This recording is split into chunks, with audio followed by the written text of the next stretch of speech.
While Chavers was charged as a free person of color, the law he was accused of violating applied only to free Negroes. So here they're saying these terms, though they're similar, they're not legally interchangeable.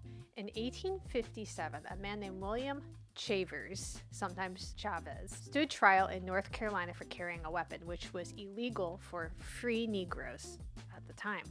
But what seemed like an open and shut case quickly unraveled when the court had to answer one explosive question: what does it mean to be black? And the twist?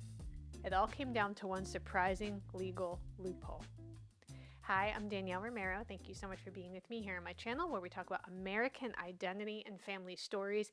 And this story in particular is a little bit of both for me.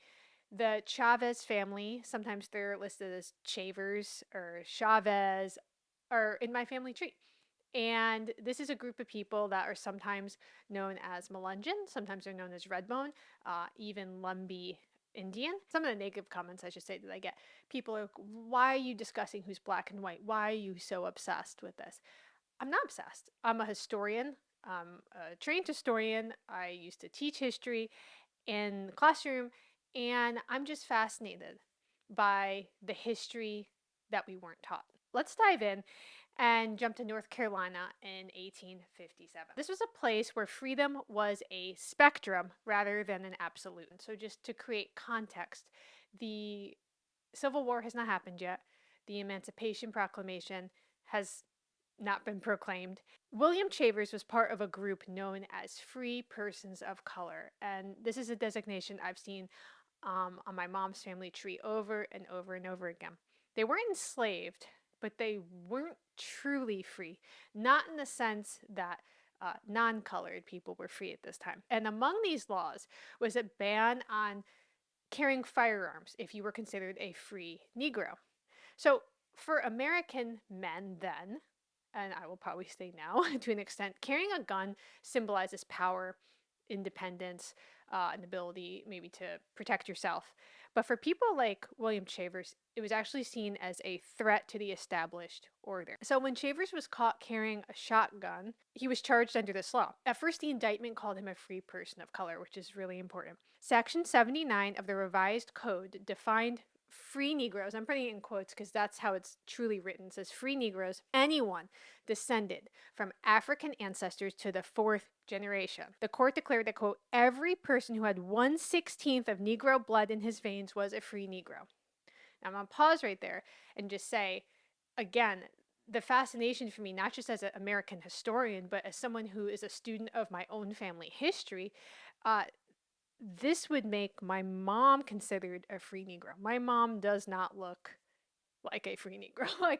But that's not the point. The point here is we're going generationally based on your connection to what they're saying African ancestors. This wasn't just about appearance, it was about bloodlines. In Williams' case, would test just how far these definitions could stretch. To determine Chavers' identity, court relied on testimony that sounds absurd today but was deadly serious at the time. Witnesses described William and his family in excruciating detail. One said his father was, quote, a man of dark color with kinky hair, noting that Chavers' own features were similar. Another witness, Mr. Green, recalled a steamboat trip where Chavers identified himself as, quote, colored to pay the discounted fare for non-white passengers. But the most revealing moment came from Judge Person, who instructed the jury to consider not just Chavers' appearance, but the purity of his blood. Where do you hear phrases like that, purity of blood? The judge basically tells a little story. I'm going to kind of put it into my own words. He says, let's imagine two families. In the first family, the dad is white and the mom is black. In the second family, the dad is black and the mom is white, so it's just reversed. The kids from both families are mixed, or half and half, he says. Now, if these kids marry other mixed people and their children also marry other mixed people, and this keeps happening for several generations, this is what happened to my family. Even after 4 or 5 generations, the descendants still have the same amount of black ancestry as the first generation. They haven't become less black just because time has passed or because they look different. That's what the judge said. The judge. Judge Person elaborated that no matter how many generations removed someone was from an African ancestor, without a continuous pattern of interracial marriage with white partners, they could not escape the label of free Negro. This is coming from a court case.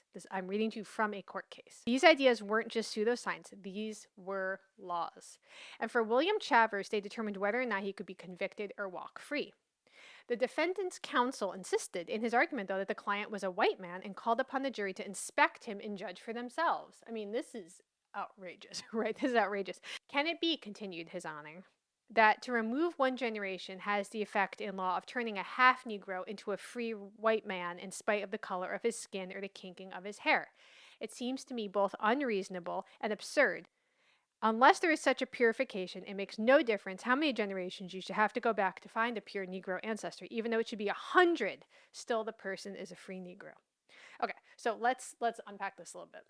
Originally, the law was saying to the fourth to the fifth generation, if we can find an African ancestor, and this is why you're considered a free Negro or free person of color.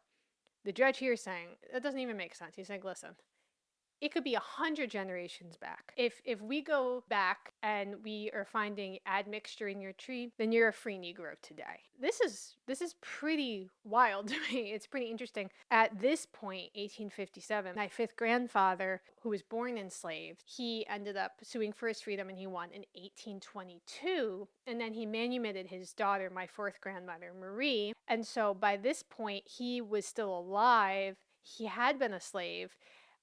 And then as a free man, he was considered a free person of color in Louisiana. And that's written on some of his documents, FPOC. What's fascinating is that that was 4 to 5 generations ago. And my family has married with many other groups since then. But I would still be sitting here today under this law in 1857, considered a free Negro. I mean, if you haven't been on my channel very long, or maybe this is your first time watching, I was raised to see myself as Italian and Irish in upstate New York. I didn't know about my mom's side of the family, and she didn't know either. I mean, it was kind of vague and nebulous. And so for me to be sitting here looking like this, legally under the law, it doesn't matter. It's not what you look like. It's about who you come from. So the jury ultimately decided that Chavers was indeed, quote, a free Negro under the law. And based on his ancestry and the evidence presented, he was fitting this legal definition. This wasn't a thing where they're measuring his skull. It's not a thing where they're bringing him out in the sun, seeing does he tan or does he burn. We're talking bloodlines. Bloodlines. That should have been the end of the case, but then there came a twist that changed everything. Chavers' defense attorney pointed out a crucial flaw in the indictment. While Chavers was charged as a free person of color, the law he was accused of violating applied only to free Negroes. So here they're saying these terms, though they're similar, they're not legally interchangeable. They're saying, okay, we see some overlap here, but when you brought this charge, it's because you called him a free Negro, but he's actually a free person of color, and these aren't the same thing. This is a massive truth bomb to be dropped. So Section 44 of the revised code even distinguished free Negroes from free persons of color, and the latter potentially included people with indigenous ancestry or distant African lineage beyond the fourth generation. This is coming directly from this court case. So basically what they're saying is a free person of color is someone much more in line with what my family would have been considered, where there was high admixture, a lot of multi-generational mixing, and there was indigenous Native American bloodlines coming in, and they're saying, okay, well, this is different. So the judge, Judge Battle, was writing the opinion for the North Carolina Supreme Court, and he agreed with this defense. You want to understand a little bit about our country, where we are today, the problems we have, the confusion that we have, we need to go back to some of these court cases. Now, because the indictment didn't specifically label William Chavers as a free Negro, the court ruled that the charges couldn't stand. So the indictment may embrace a person who is not a free Negro, and for that reason it cannot be sustained. So Chavers got to walk free, not because of his innocence, but because of one crucial error in language. Now, the bigger picture here, this case isn't really about William Chavers. I mean, the literal case is, but this is exposing the contradictions in a system that tries to define race as a biological reality while relying on arbitrary distinctions.